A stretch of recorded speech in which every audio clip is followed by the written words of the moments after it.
My name is Ted Parker. I'm receiving a Master of Arts in Private School Leadership through the Klingenstein program.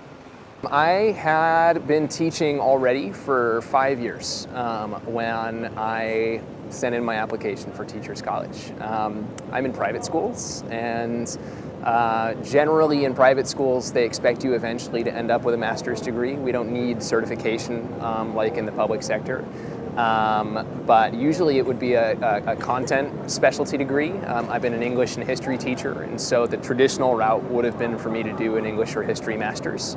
But it's the stuff of teaching and learning that really interests me, and that's really where I wanted to learn more, and how I could really access my students and encourage learning the best. So I knew about the Klingenstein program at that point because I'd done the Klingenstein Summer Institute for Early Career Teachers in 2010, which was the best 2 weeks of professional development I've had in my life.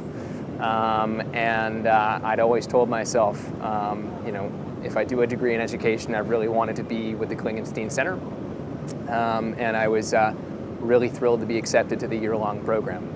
To really be able to bring back 9 months of focused experience, focused learning, and growth and development is so invaluable. So I am completely confident that I am the person that I am today because of the high school that I went to, which is a place called Moses Brown School in Providence. It's a Quaker school, and I started there in the 9th grade after having gone to public schools in my town 20 minutes south of Providence. Quakerism in general, I think, is so perfectly suited to education because Quakerism really values the individual. And when that's translated into an educational environment, it's about finding your voice and being a member of a community and using your voice to improve your community. In high school, and kind of already had begun to realize the impact that school was having on me, and also really looked up to a couple of teachers there, people who were so passionate about the content they were teaching and the skills they were giving us, and I got to have conversations with them and talk to them about their families and their values, and I realized I kind of wanted to be one of them.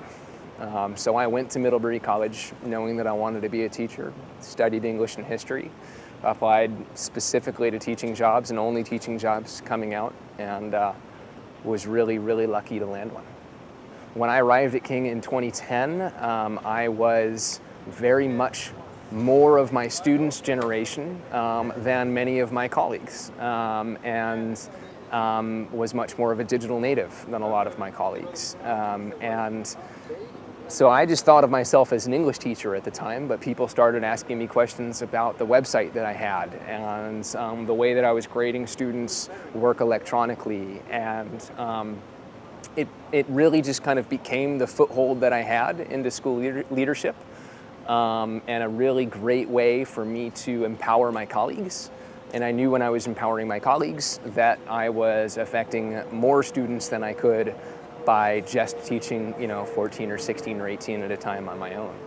I think the transformative potential of education technology, it's incredible, and it's more than a potential. It's kind of the utmost importance that we transform education because of the way that technologies have transformed the rest of the world, I think.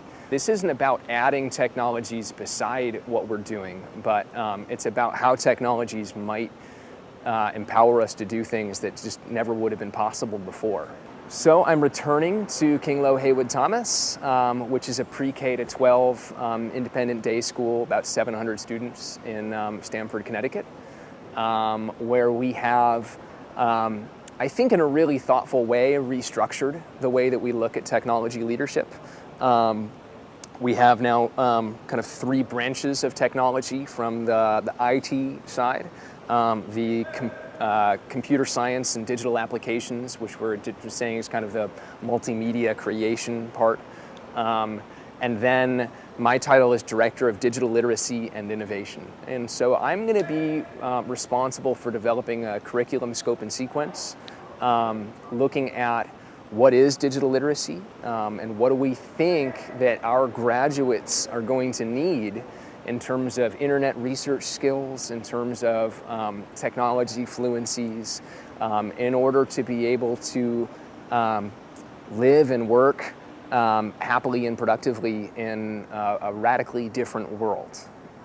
So it's really exciting. I'm also working on technology integration in the classrooms, pre-K through 12.